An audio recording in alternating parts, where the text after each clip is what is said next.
Back with Jigsaw in. Roman historians tended to write deliberately to warn and to instruct, as well as to memorialize and to inform. Now, one major difference is that unlike Greek city-states, Rome was a literate culture from its earliest years. And while the Romans did not have official records going all the way back to the foundation in 753 BC, they did have official records called Annales Maximi, or Greatest Annals, which were kept from at least the 4th century BC onward. The Annales Maximi listed the names of ruling magistrates and recorded important events, not with any detail, just as a list. But this means that Roman historians writing in, say, the 1st century BC had records for events of the past year by year. That's why these records were called annales. They were organized on a year-by-year basis. The very earliest Roman historians' works are lost, but their fragments indicate that a year-by-year organization was common in early Roman historiography. The Annales Maximi set to some extent the form as well as giving information about the content of Roman historiography. Hell yeah. Was also a crucial influence on the development of the writing of Roman history, which makes sense in a form of history that sees one of its purposes to warn and to instruct. The more persuasively you can put your position, the more likely you are to be able to warn and to instruct. In fact, yes. a rhetorician than Cicero, that's probably going there, isn't it? Had expressed his desire that history should be written by an orator. Cicero said that the historian should be an orator by training. According to this school of thought, history needs not only to give information, but to persuade the reader to the historian's viewpoint. And if you look at it this way, the writing of history and the practice of forensic rhetoric would be very closely related. The same skills that allow a lawyer, an orator, to persuade a judge or a jury to his position would also allow the historian writing history to persuade the reader to his position. So the same techniques of rhetoric were appropriate to both the orator and the historian.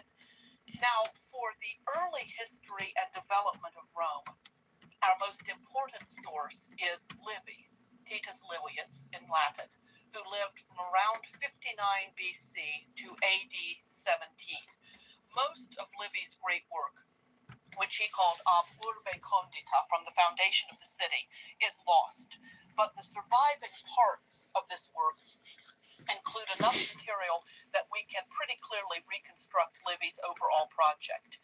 He was a provincial, like Virgil and Horace and Catullus. Livy was born in Padua and moved to Rome at some point during his life, but he had returned to Padua by the time of his death. Now, unlike other important Roman historians, Livy never held public office himself, and thus he did not take a direct part in the events he narrates. In this regard, he resembles Herodotus more closely than Thucydides. He's writing not as someone who took part in the events he's writing about, but rather as an outside observer. Buddy. Livy's great history, Ab Urbe Condita, which again means from the foundation of the city, set out to recount Rome's history from its beginnings up to his own day. So he's rather Herodotean in that regard as well. Herodotean. An enormous project to record the history of Rome from 753 BC up to his own day, the late 1st century BC. The work in its totality consisted of 142 books, or 142 papyrus scrolls. Of these, only 35 have survived. What we have are books 1 through 10, which cover events from Rome's mythic origins up through 289 BC. Then we also have books 21 through 45, which cover the time period 218 through 167 BC. Unfortunately, we don't have Livy's account look at this. His own day. We do have an account of this puzzle are damaged, so conjoining this puzzle. are not completely intact. Yeah, we can't close it because we have too many damn pieces on the board here. But summaries of the missing books, now we know. Probably compiled in the 4th century AD of everything except book 136 and 137. Think of these as the cliff notes of antiquity, if you like. Summaries of what Livy said, short and unfortunately not terribly accurate summaries. we know that they aren't terribly accurate because we can compare the summaries with the books that do exist. For instance, we can look at the summaries of books 1 through 10, then read Livy book 1 through 10, and unfortunately, Learn some literature while we do some puzzles. So while they are much, much better than nothing for reconstructing what the rest of Livy's work said, we do have to use them with caution. They don't always get it quite right. In the earliest sections of his work, Livy deals with purely legendary materials. Obviously, he has to. He's writing about events on the founding of Rome, and there are no records. Remember, the Annales Maximi do not go back that far. The Annales Maximi. In some ways, these sections where he's dealing with purely legendary materials, in some ways, these sections illustrate his overall approach and his method most clearly. Events that took place at the time of Rome's foundation and for the next 2 or 3 centuries could not be proven or verifiable since there were no written records, and since, as we talked about in the lecture at Herodotus, reliable, verifiable oral tradition doesn't stretch back anything like that far. It only stretches back about 3 generations. Livy, therefore, had to rely on traditional stories, such as the legend of the birth of Romulus and Remus, and their upbringing in part by a wolf and part by a shepherd. He had to rely on that kind of legend to describe the development of the early Roman state, and on up through the reign of Etruscan kings over Rome, their overthrow and the foundation of the Republic, the Roman system of government, which we call the Republic. For all of that material, Livy had to rely on traditional stories that could not really be verified. He fills the stories out with details, events, and personalities that not only make them memorable, but also point up the morals he wants to draw. And if this is ringing a bell in your mind and you're thinking, I've heard her say... Oh, shit. Gotta plug it in, or we shall lose our history lesson. Very well, then. Very well.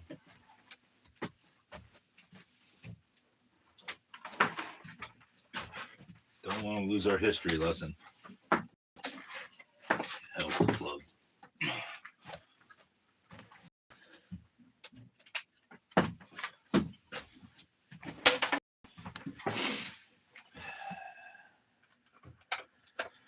All right.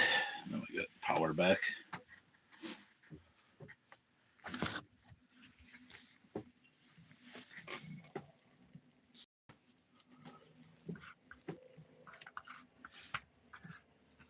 Have to hear Livy over again.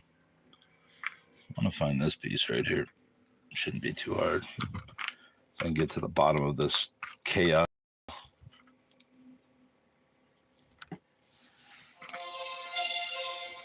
Listen to that music. That's high quality stuff.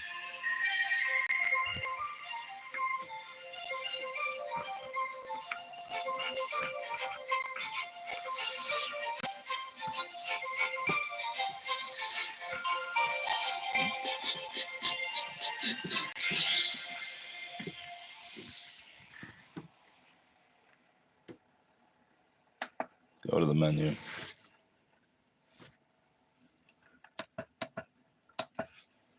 Livy, Tacitus, and Plutarch.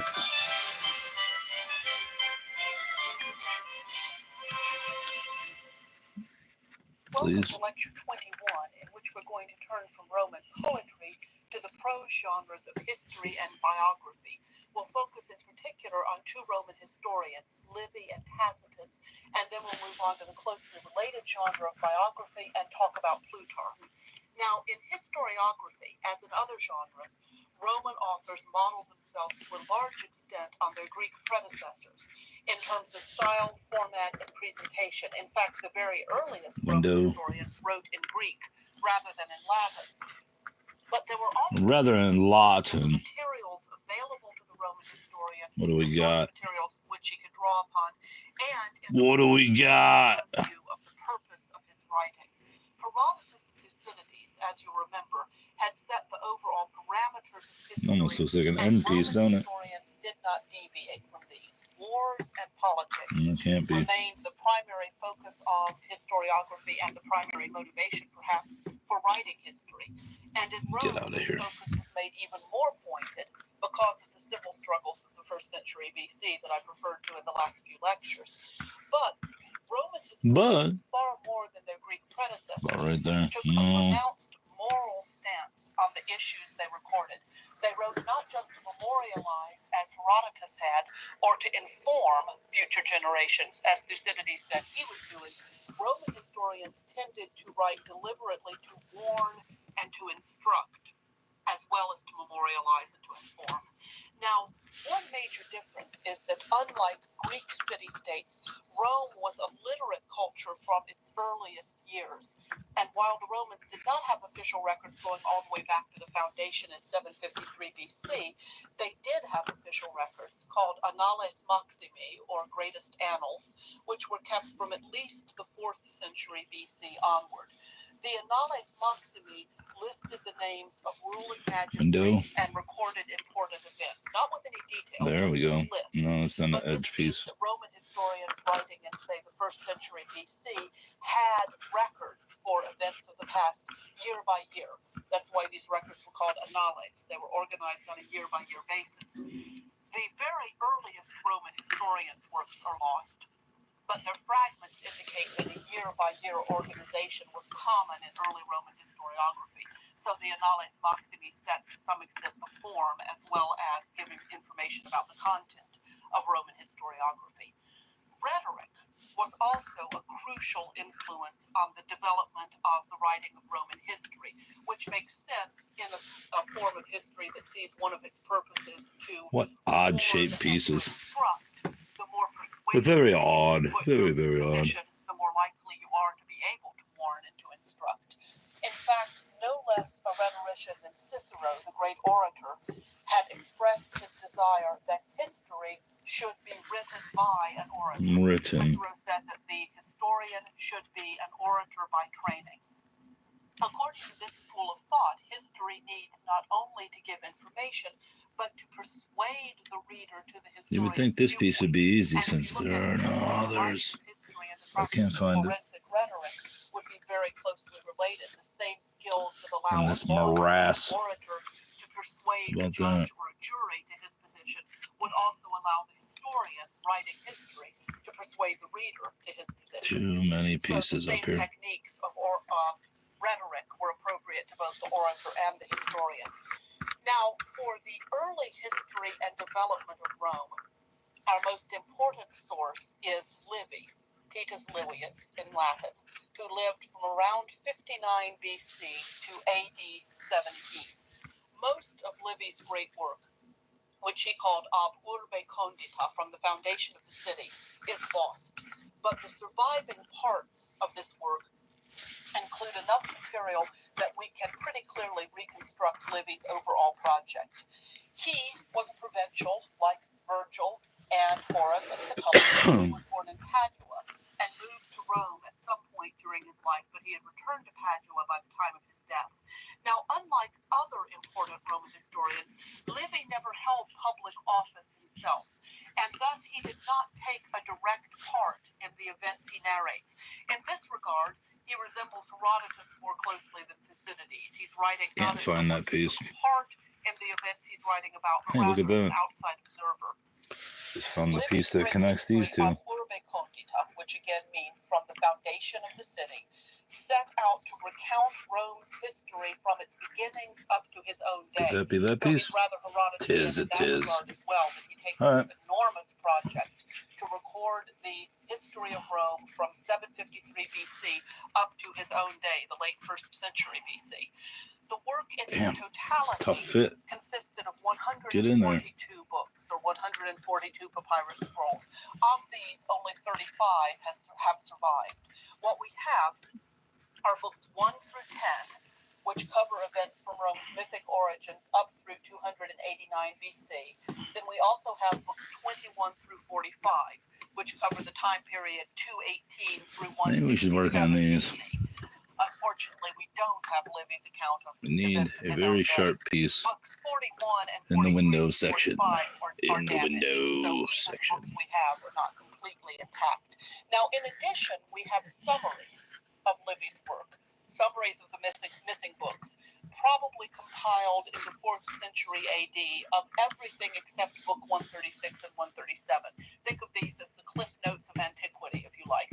Summaries of what Livy said, short and unfortunately so far I find that we know that they trying to find the individual piece is a bad idea. Compare the summaries with the books that do exist. For instance, we can look at the summaries of books 1 through 10, then read All right, let's start putting window pieces in. Unfortunately, the summaries are not always terribly accurate. So while they are much, much better than nothing for reconstructing what the rest of Livy's work said, we do have to use them with caution. They don't always get it quite right. In the earliest sections of his work, Livy deals with purely legendary materials. Obviously, he has to. He's writing about events of the founding of Rome, and there are no records. Remember, the Annales Maximi do not go back that far. So, in some ways, these sections where he's dealing with purely legendary materials, in some ways, these sections illustrate his overall approach and his method most clearly.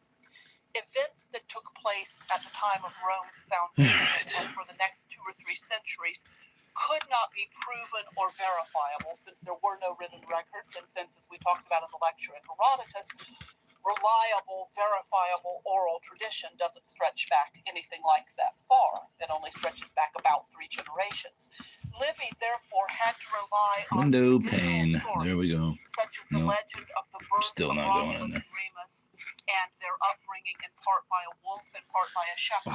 He had to rely on that kind of legend to describe the development of the early Roman state, and on up through the reign of Etruscan kings over Rome, their overthrow and the foundation of the Look at Republic, this, I'm destroying this system of government, which we call the Republic. For all of that material, Livy had to rely on traditional stories that could not really be verified. He fills the stories out with details, events, and personalities that not only make them memorable, but also point up the morals he wants to draw. And if this is ringing a bell in your mind and you're thinking, I've heard her say exactly the same thing before, yes, Livy works very much the way the Deuteronomistic historian worked in his treatment of the David stories, as we talked about in a lecture many, many lectures ago now. Now, Livy's preface makes it clear that he wrote in part out of anxiety about Rome's present stability. The fear that civil war might return seems never far from his mind. And in Livy's analysis, he sets out what he's trying to do with his work in his preface. In his analysis, politics and morals are closely connected. How did this piece go? And focusing on legendary figures from the remote past allows him to give both positive and negative examples for his readers of the kind of behavior that should be avoided, the kind of behavior that should be emulated. This is why I say the sections where he's dealing with legendary material in some way give us the clearest view we have of his method and his purpose. Because as he tells us in his preface, he wants to point out exempla both to avoid and to follow. He says in the preface, in fact, that he has included legends from the remote past, specifically so that his readers could see how the steady decline of morals led to the state of affairs in his own day. He sees the history of Rome as a history of a decline of morals from the pristine beginnings down to his own day, a point at which he says, we can bear neither our vices nor their remedies. Really a rather hauntingly pessimistic statement. Our vices are such that society can no longer continue as it is, but we're incapable of tolerating the remedy of those vices. So he uses stories from the remote past to point up morals for his own day and to give examples for people of his own time. And at this point, as I've done before, really suck at these pieces, don't I? I want to zero in on one particular story, one particular narrative that Livy uses to try to illustrate his overall method. I'd like to and the connect these to these, I but want to look at his treatment of the kind story of suck of the at these rape and pieces. suicide of the Roman matron Lucretia. In Livy's account, the story of Lucretia provides an etiology, an explanatory story for the overthrow of the kings and the foundation of the Roman Republic. Her suicide leads to the overthrow of the kings. But Livy's treatment of Lucretia also provides an example of fortitude, self-control, and moral courage. courage. Lucretia exemplifies those characteristics, and Livy leaves it to us to draw the moral that we should model ourselves upon her example of self-control, fortitude, and moral courage. Now, Lucretia, a Roman matron, Livy tells us, was raped by Sextus Tarquinius, the son of the ruling king. At first, when Tarquinius came into her room at night and tried to seduce her, she resisted him. Then, when he moved from seduction to attempted rape and threatened to kill her, if she continued to resist, she did continue to resist. She would have preferred to die than to submit to rape. But Sextus Tarquinius makes her submit to rape by threatening her that if she continues to resist him, he will kill her, and more than that, he will kill a slave. He'll put their naked bodies in the bed together. Jesus Christ. He'll tell her husband that he caught the two of them in bed, that he caught Lucretia in bed with a slave, and that he killed them to avenge this stain. Wouldn't you just say, "Why are you in my bedroom, you freak?" At this point, Lucretia submits to the rape because her only alternative is to suffer even worse dishonor if she is thought to have committed adultery with a slave. After the rape, Lucretia summons her father and her husband. She tells them what has happened, and she declares her resolve to die, to kill herself rather than to live with the shame of what has happened to her. Now, her father and her husband urge her to reconsider. They say that she is innocent and blameless. This often surprises modern students that in a text written in the 1st century BC, the men, the father and husband, say to the woman, it's the mind that commits a crime, not the body. You have done nothing wrong. You have nothing to kill yourself over. Lucretia responds, although I absolve myself from wrongdoing, I do not free myself from punishment, nor shall any unchaste woman hereafter live through Lucretia's example. And with these words, she kills herself. Now, Lucretia here is not saying, I think this is a very important point to understand for what Livy is doing with the story. Lucretia is not saying that she herself is unchaste. She agrees with her father and her husband so far as that goes. I absolve myself from wrongdoing, she says. But what she is saying is that if she chose to live after having been raped, in the future, adulterous women could cover their own crimes by claiming that they had been raped unwillingly. And so she is unwilling to provide a cover story for later unchaste women to use to cover up their own crimes. She's innocent and she's blameless. But in her understanding of her situation, that is no longer the important point. What is important is the greater good of Roman society. And so she chooses to die, even though she recognizes her own innocence, rather than to continue her life to the possible detriment of the moral fiber of her society. She also, before she kills herself, urges her husband and father to decide what punishment is due to the rapist. She says, that's basically your business. My business is to there we go, right there. No unchaste woman hereafter can live through my example. Now, in fact, Lucretia's suicide leads her husband and his friend Brutus to overthrow the royal house to expel these Etruscan kings from Rome, and this leads to the foundation of the Republic. So Lucretia's death not only leads to vengeance. Maybe I'll read that book next, The Rape of Lucretia. But it also leads to a new and admirable form of government for Rome. Now, Lucretia's story gives us a microcosm of Livy's method. It is memorable, moving, well-crafted, filled with dramatic speeches. It's a very, very good story, just in terms of readability. But it also draws a very strong parallel between individual vice and lack of control, sexual in this case, but it could be applied to other kinds of vice and lack of control, and a deranged or inappropriate form of society. And on the other hand, it draws a similarly strong parallel between individual courage and sacrifice and appropriate and rational government. Now, I'm not trying to say that Livy is writing allegory here. It would be a mistake or an exaggeration to say that Sextus Tarquinius is an allegorical representation of the profligate morals of the late Republic, as I talked about in the last lecture, society in which adultery was widely condoned and divorce was Maybe that just goes right there, you dumbass. I don't think Livy is writing allegory. On the other hand, I think the parallel that Sextus Tarquinius Tiberius's lack of self-control and sexual vice reflected the inappropriate form of government, of monarchy, and that Lucretia's bold acceptance of the remedy necessary to root out those vices, Lucretia's fortitude and courage and self-sacrifice, represents or is lined up with or underlines the importance of the republican form of government. In fact, Lucretia's acceptance of the remedy, her own death, that's necessary to get rid of the vices of her own day, pretty clearly recalls the sentence in Livy's preface that I mentioned a few minutes ago, where he says, "We can tolerate neither our vices nor the remedies necessary to get rid of them." Lucretia looked at the vices and applied the remedy, even at the cost of her own life.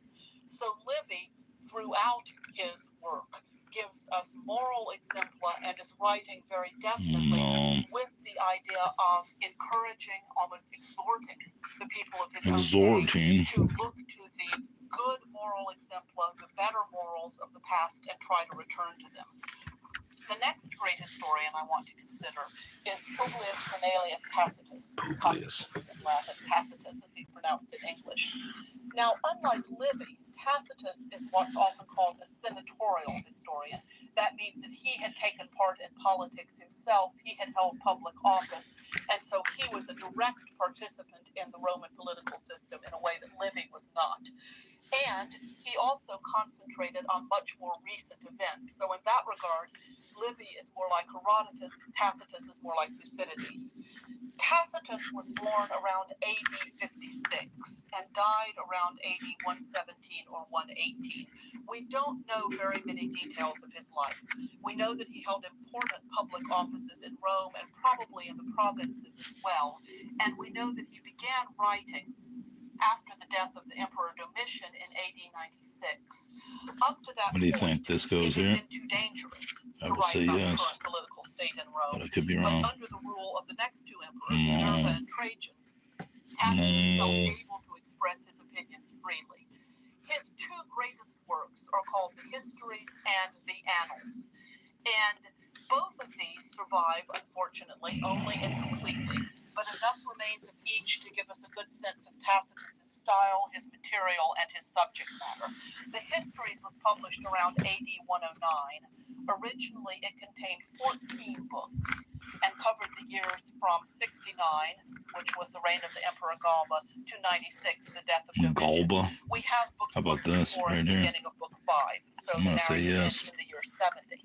The Annals, which most scholars consider Tacitus' most important work, was published around AD 116. It began with the death of Augustus in AD 14, concluded with the suicide of Nero in 68. And of the original 18 books of the Annals, we have books 1 through 4 and 11 through 15, which cover portions of the reigns of Tiberius, Claudius, and Nero. Now, in both these works, Tacitus focuses on the virtues of the old Roman Republic and the degeneracy of life habits and mores under the emperors. So he's coming at the same subject matter as Livy, Come at me, bro. Later, and able to see how things have gone downhill, morally speaking, under the emperors, just as Livy said things went uphill, morally speaking, in the Republic after the reign of the Etruscan kings. Now, Tacitus was writing at a time when the government was good. He was writing under good emperors, but he was acutely aware of the instability inherent in a system of imperial rule. It depends on the character of the emperor. If you have a good emperor, society can be very good. If you have a bad emperor, society can be very Yeah, how many emperors Tacitus have ever been good? tells us 0. that he writes, as he puts it, sine ira et studio, without anger or partisanship. Again, he presents himself in a rather Thucydidean manner, saying that he's writing purely objectively. In the opening paragraph of the Annals, he writes, and I'm quoting here, "The successes and reverses of the old Roman people have been recorded by famous historians, and fine intellects were not wanting to describe the times of Augustus, till growing sycophancy scared them away. The histories of Tiberius, Caius, Claudius, and Nero, while they were in power, were falsified through terror, and after their death were written under the irritation of a recent hatred.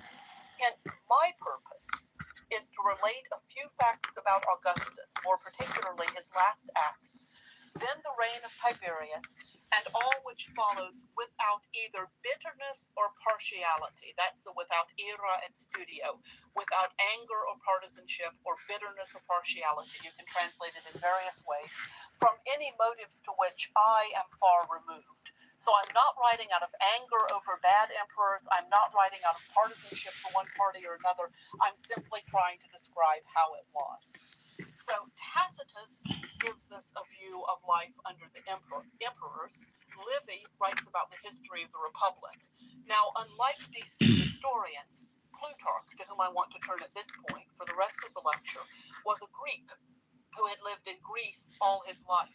However, his biographical writings, Plutarch is really the father of later biography in Western literary tradition. Plutarch's biographical writings focused as much on Romans as on Greeks, and Plutarch was a Roman citizen. Remember, Rome had conquered Greece, or had brought Greece into its power in 146 BC, and so at this point in the classical world, we have ethnic Greeks living in Greece, writing in Greek, who are Roman citizens and who are writing about Roman topics. Whether we classify them as Greek authors or Roman authors is largely a matter of terminology. That looks like Texas. In fact, Greek was Find the a piece that language looks like of the Roman Texas. Empire at this time, and so even ethnically Roman, Latin-speaking writers would sometimes choose to write in Greek. Plutarch was born in Greece, as I said, in Chaironeia around AD 50. He spent most of his life there. He died in 120.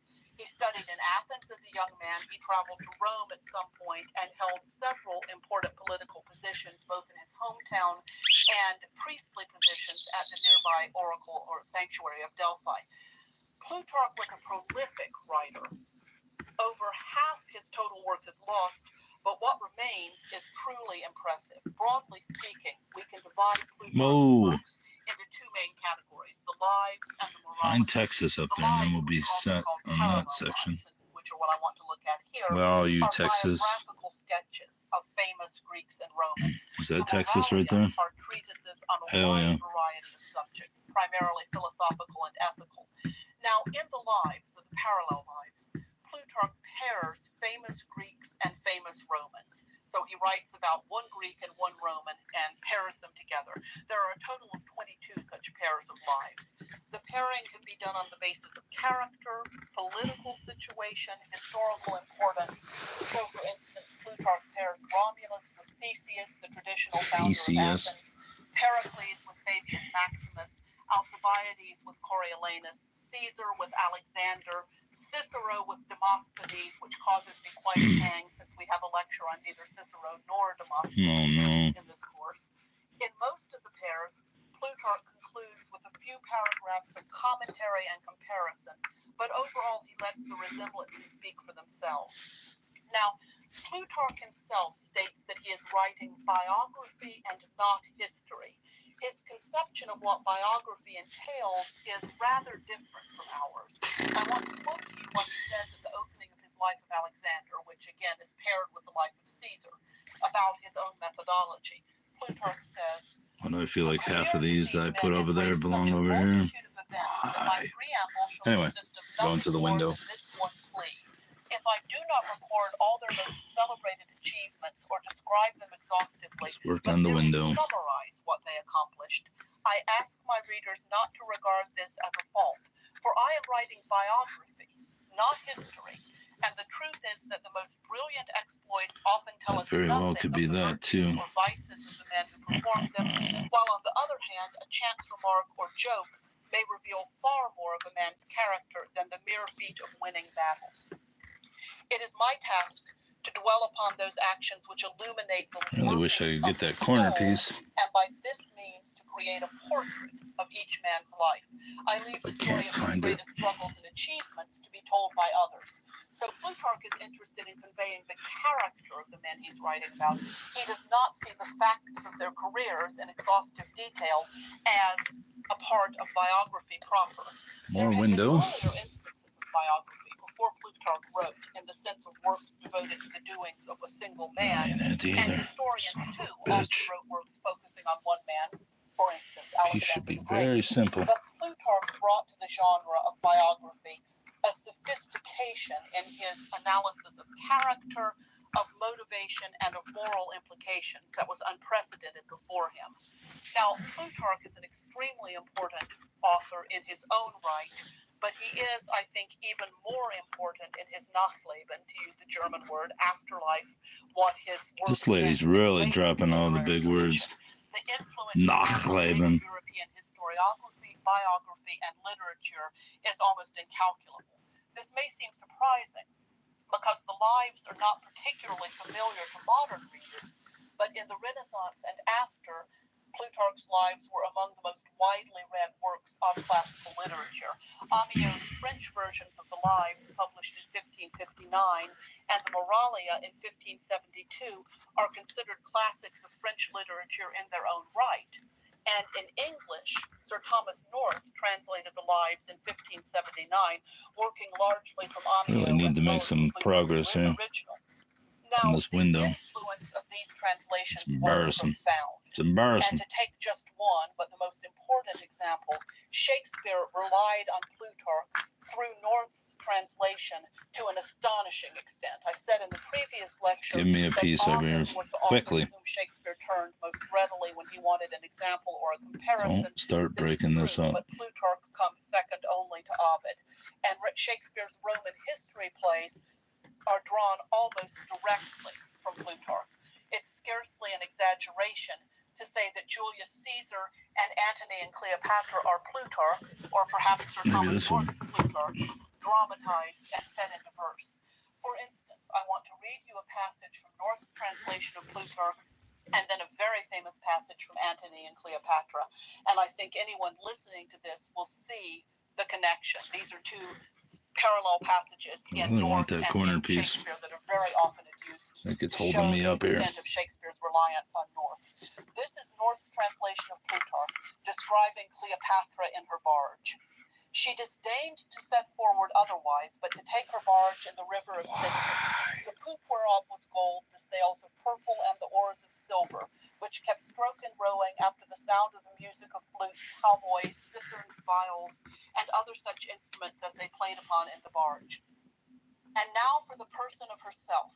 She was laid under a pavilion of cloth of gold of tissue, apparelled and attired like the goddess Venus, commonly drawn in picture, and hard by her, on either hand of her, pretty fair boys apparelled as painters do set forth God Cupid, with little fans in their hands, with the which they fanned wind upon her. That's North. Now Shakespeare. The It's gotta barge be the she window. sat in, like a burnished throne burnt on the water. The poop was Water. beaten gold, purple the sails, and so perfumed that the winds were lovesick with them. The oars were silver, which to the tune of flutes kept stroke, and made the water which they beat to follow faster as amorous of their strokes. For her Shut own up. person it beggared all description. She did lie in her pavilion, cloth of gold of tissue, or picturing that Venus where we see the fancy outward. Oh, I gotta get some of these pieces in before I lose. Pretty dimpled boys, I'm failing like miserably on this side. with divers colored fans, Failing miserably. glow the delicate cheeks which they did cool, and what they undid did. Now, I think anyone listening to those two passages will hear the correspondences. Cloth of gold of tissue.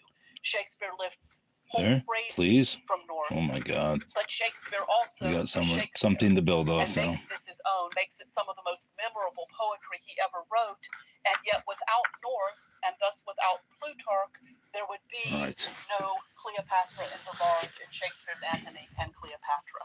So in this lecture, we've looked very, very quickly at the prose genres of history and biography. In the next lecture, we will turn to yet another prose genre of Roman writing and discuss the Roman novel.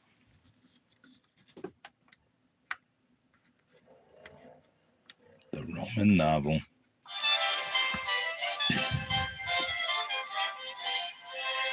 Wait, where'd that piece go? Hello and welcome back to Lecture 22. Where'd In it this lecture, we're go? going to talk about the development of the ancient novel. We'll focus in particular on the two Roman novels that survive, the fragmentary Satyricon by Petronius, and the Metamorphoses or Golden Ass by Apuleius. But I want to begin with a description of the ancient Greek novel to give you some necessary background for our I wonder if discussion that of those goes two there, Roman because it works. sure looks like it Now, goes the there. novel is often seen as the quintessential representation of modern Hell literature, yeah. but in fact it had its genesis in Greece, probably in the 1st century AD or perhaps even earlier. There's one partial novel that was discovered in 1893 that may date as far back as 100 BC, back into the Hellenistic age. We have 5 complete surviving Greek novels. The best known of these is probably Daphnis and Chloe by Longus. And these surviving Greek novels are all variations on a standard plot, one which features the trials and tribulations of a pair of young lovers. Typically, the Greek novel portrays an innocent pair of well-born teenagers just coming into adulthood who fall in love with one another, and they are either prevented from marrying or they are separated right after their marriage by a series of misadventures and misfortunes. They journey to exotic lands, for instance, Egypt, Ethiopia, Italy, that sort of place. Standard elements that they encounter include storms, shipwrecks, abduction by pirates, attempted rape or seduction of the girl who remains steadfastly chaste, and even sometimes apparent death or one of the other of the lovers. Finally, there's a happy ending in a reunion of the loving young pair. They either are rejoined in their marriage or they are allowed to marry at the end. Now, we can see several sources of influence on this typical plot of the Greek novel, including most obviously new comedy. New comedy's influence is evident in the boy meets girl, boy loses girl, boy gets girl back again plotline of the Greek novel, and also in the use of extravagant coincidences to further the storyline. But interestingly enough, we can also see the influence of epic and of history on the Greek novel. The adventures, shipwrecks, kidnappings, and so forth, all of them seem pretty clearly to recall the adventures of Odysseus in books 9 through 12 of the Odyssey, and the detailed descriptions of exotic lands where the young couple travel seem to owe a great deal to the ethnographic portions of Herodotus, to the sections of the histories in which Herodotus talks about various different cultures and places. The novel's use of prose, novels are by definition written in prose, seems unsurprising to modern readers. We assume that that's how We assume. we don't expect fiction to be in poetry. But in fact, this was a surprising departure in the ancient world from the expectations of what was appropriate for prose and what was appropriate for poetry. Prose had been the métier of historians, orators, and philosophers. Fiction had previously been written in poetic form, at least this kind of fantastic adventure fiction, romantic fiction, that was considered appropriate for poetry. Remember, comedy is a poetic genre, and so the use of prose in the novel getting close to combining these conventions of ancient literature. Now, the Greek novel makes had a sense. standard form and plot. This would be up here somewhere. But our surviving Since it's darker, but it could be down on the show a freedom of invention and imagination that is both bewildering and exhilarating. We have only 2 extant Roman novels, and one of those is frustratingly fragmentary. That's the Satyricon of Petronius, who probably died around AD 66. What do you think? Up here? No. Petronius, we think he is. I'll come back to that in a few moments. The second novel, which fortunately is complete, the second Roman novel, is the Metamorphoses of Apuleius, who was born around 125 AD and died around 170.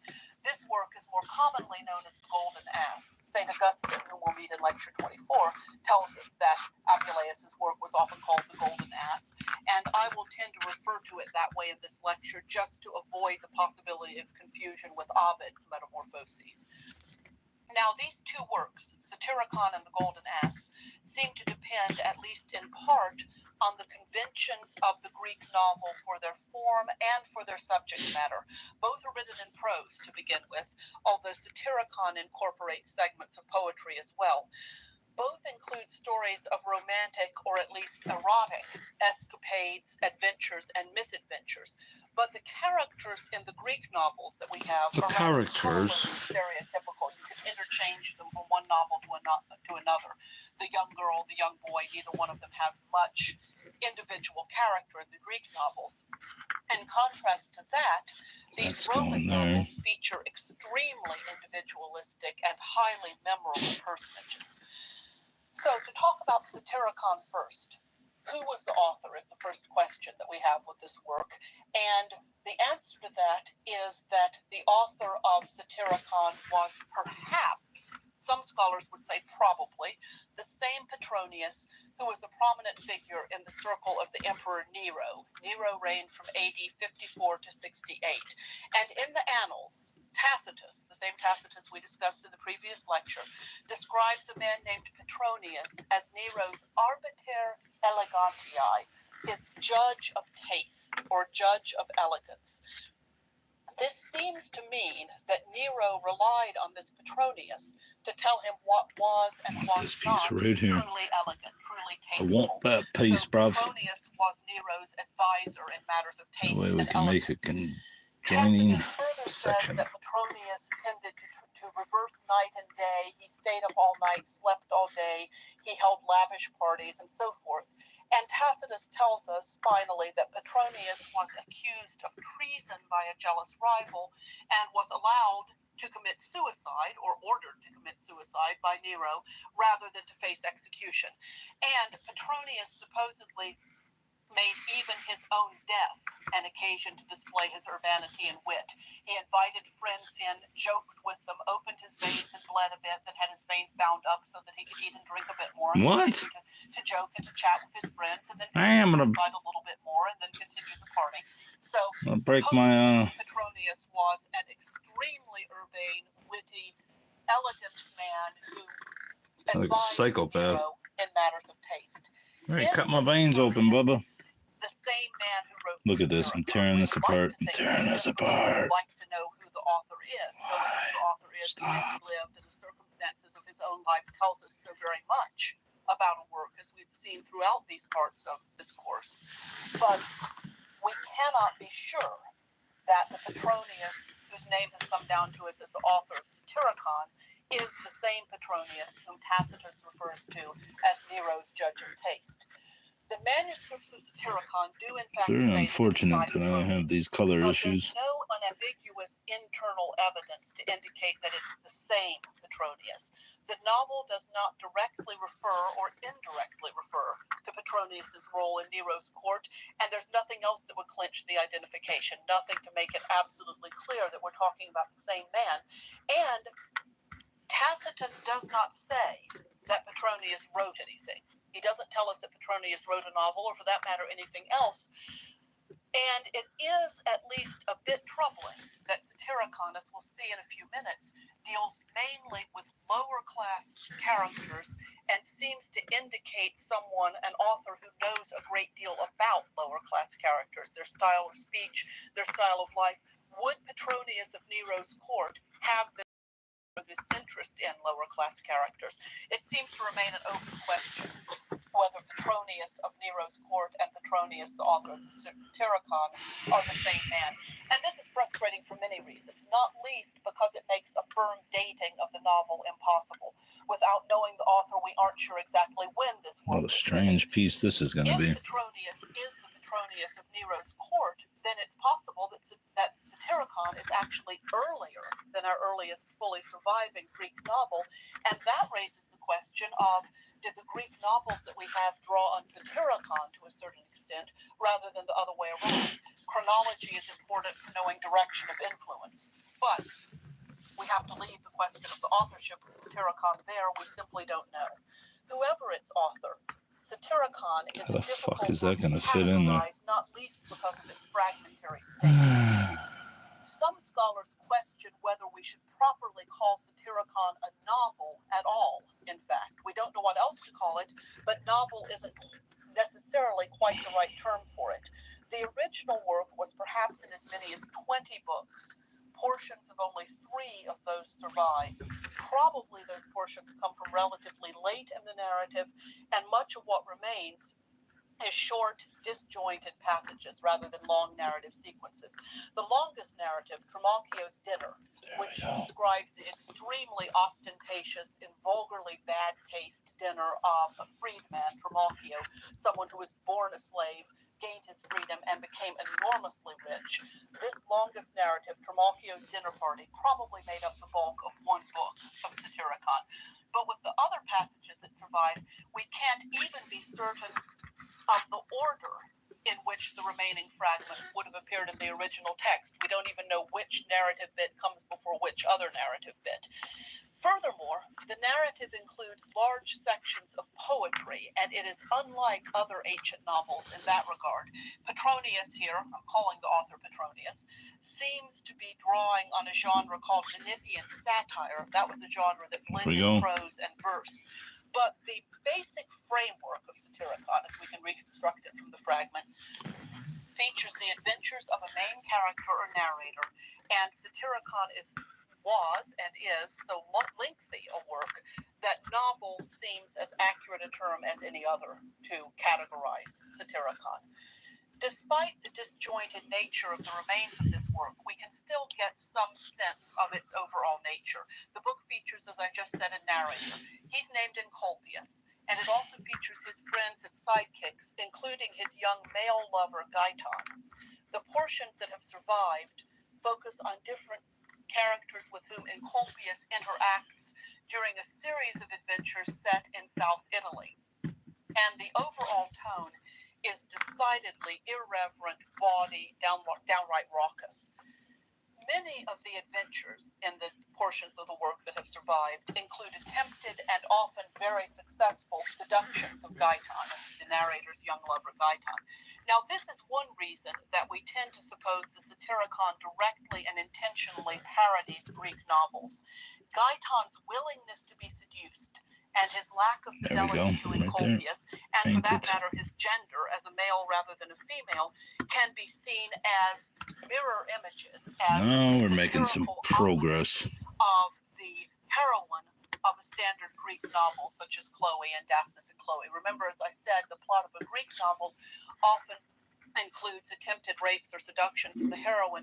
She remains steadfastly chaste and is returned to her lover or her husband as loyal as she was the day she left him. Gaiton, on the other hand, is only too willing to be seduced by anyone and everyone other than Encolpius, and so this can be seen as a spoof, as a reversal of the standard of the Greek novel. Our reading of this plot element as parody of a Greek novel is strengthened by the fact that there are other clearly parodic elements in Satyricon. For instance, Trimalchio's Dinner Party, an extremely ostentatious, over-the-top, vulgar dinner given by a nouveau riche freedman, pretty clearly parodies or satirizes Plato's Symposium, a dialogue in which Plato has characters including Socrates, Aristophanes, Alcibiades, and others meet and discuss the nature of love at a drinking party, a symposium. So we have a parody of Plato in Trimalchio's Dinner. And we have a parody of the Odyssey as well. Encolpius suffers from the wrath of Priapus, the Roman god of male potency, just as Odysseus suffers from the wrath of Poseidon in the Odyssey.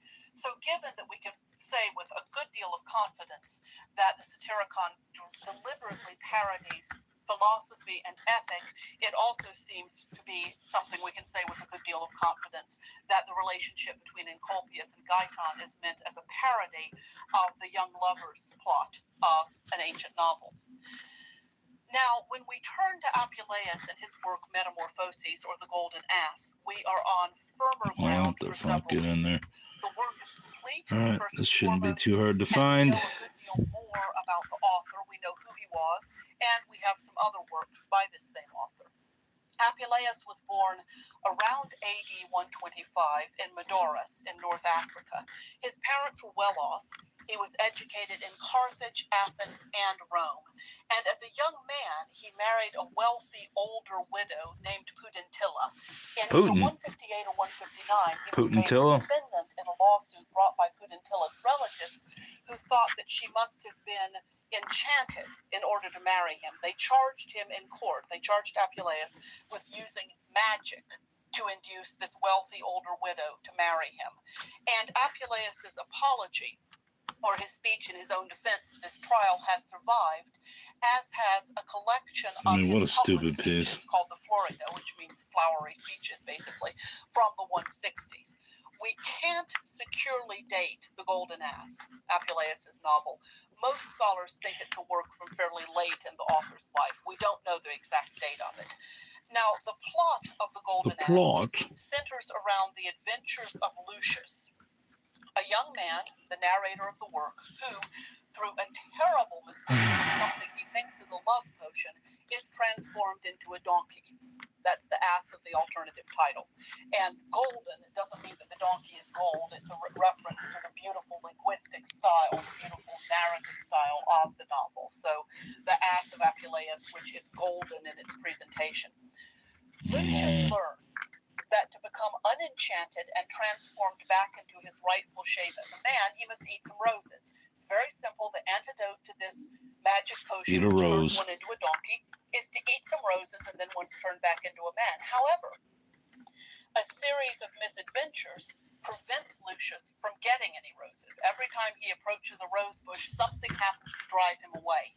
His wanderings, tribulations, kidnappings, and erotic adventures, yes, erotic adventures with human women, despite the fact that he is in the form of a donkey, provide a hilarious spoof of the young lover in a serious novel. Finally, in the last book of the novel, Lucius throws himself upon the mercy of the goddess Isis, the great Egyptian goddess, and she transforms him back into his proper state. Now, The Golden Ass is an extraordinarily rich, complex, and multifaceted work. It would take several lectures to do it justice. Its sources include not only Greek novels, but also an earlier Greek short story about a man transformed into a donkey, and a genre usually known as Milesian tales. So Apuleius is drawing on various different threads to put them together into this work. The narrator himself says in the introductory paragraphs of The Golden Ass that he's adapting a story from the original Greek. This was probably a story by a man named Lucius of Patrae. That's where probably Apuleius got his narrator's name. That story, unfortunately, is lost. We have an abridged version of it called Lucius or the Donkey, which is attributed to another Greek author, Lucian.